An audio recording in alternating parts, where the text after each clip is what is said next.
Hello दोस्तों, नमस्कार, प्रणाम, हर हर महादेव, जय श्री राम।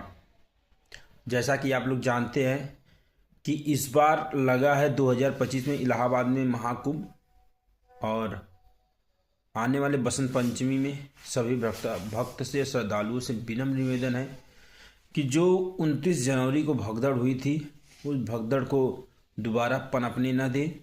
आप लोग भीड़ भाड़ वाली जगह से जाने से बचें, और जहाँ पर भी माँ गंगा प्रवाहित हो रही हैं, आप वहाँ पर भी स्नान कर सकते हैं। और उस दिन स्नान करिए आप किसी भी जगह पे, तो सब अमृत स्नान ही माना जाएगा। और संगम तट पे सबसे बड़ी खास बात यह है कि संगम तट पे जाने के लिए अपने को प्रेरित न करें कि नहीं हमें संगम तट पे ही नहाना है, क्योंकि संगम तट पे सबसे ज़्यादा भीड़ है। और बीते दिन में 29 जनवरी को हुई भगदड़ में बहुत सी दुकानें नष्ट हुई, प्रशासन अव्यवस्थित हो गया भीड़ को लेकर। फिर उसके बाद बहुत से लोग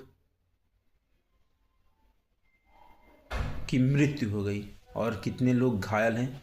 तो आप लोगों से विनम्र निवेदन है कि आप लोग एक बार आने वाले जो बसंत पंचमी का दिन है, उसमें भीड़ भाड़ वाली जगह से जाने से बचें और अपने को अकेले, मतलब खाली स्थान पे जाएं जहाँ पर आराम से स्नान कर सके।